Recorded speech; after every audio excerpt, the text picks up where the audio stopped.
হলো এই আধুনিক বিশ্বে একজন নারী কিভাবে ইসলামের অনুশীলন সঠিকভাবে করতে পারে। প্রিয় ভাইরা আমার, একজন নারী যিনি নিজে মুসলিম পরিচয় দেন, আল্লাহর দাসত্বকে তিনি স্বীকার করেছেন, তিনি আধুনিক পৃথিবী শুধু নয়, কিয়ামত পর্যন্ত পৃথিবী উন্নতির যত শিখরে পৌঁছাবে না কেন, পৃথিবীর প্রত্যেকটা ক্ষেত্রে তিনি পরিপূর্ণভাবে ইসলাম প্র্যাকটিস করে তার অবদান রাখবার সুযোগ আছে।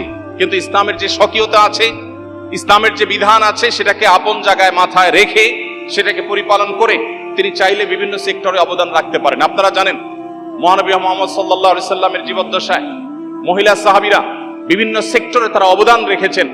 তারা পর্দার মধ্যে থেকে, শরিয়ার বিধানের মধ্যে থেকে তারা কিন্তু সমাজে বিভিন্ন রকম অবদান রেখেছেন। কিন্তু তাকে একজন মুসলিম নারী হিসাবে ইসলাম যে আইডেন্টিটি দিয়েছে সেটাকে ধারণ করতে হবে। আজকের পৃথিবীতে আমরা দেখি আমাদের বোনরা, আমার কথা আমাদের বোনরা অনেকে শুনছেন নিশ্চয়ই, অনেক বোনরা আছেন যারা নিজেদেরকে পুরুষের মতো করবার চেষ্টা করেন। একজন নারী তিনি যদি তার নিজেকে পুরুষের মতো করবার চেষ্টা করেন, এটা কি তার জন্য খুব সম্মানের?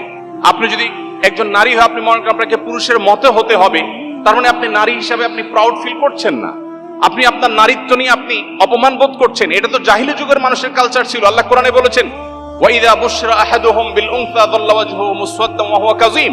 জাহিলি যুগের মানুষদের, সেই আইয়ামে জাহিলিয়াতের বর্বরতার যুগের সময়ের মানুষকে যখন বলা হতো তোমার কন্যা সন্তান হয়েছে, তখন তাদের মুখ কালো হয়ে যেত। ইয়াতাওয়ারা মিনাল কওম, সে মুখ লুকালুকি করত। আল্লাহ তাআলা কোরআনে কারিমে সেটাকে পরিষ্কারভাবে কঠোর ভাষায় ভর্ৎসনা করেছেন। এবং আল্লাহ তাআলা বলেছেন, আল্লাহ তাআলা যাকে ইচ্ছা তাকে কন্যা সন্তান দেন, যাকে ইচ্ছা তাকে পুত্র সন্তান দেন, যাকে ইচ্ছা তাকে উভয়টা দেন, কাউকে আল্লাহ কিছুই দেন না। এবং নবী রাসূলদেরকে আল্লাহ তাআলা কন্যা সন্তান দিয়েছেন এবং তাদেরকে বাঁচিয়ে রেখেছেন।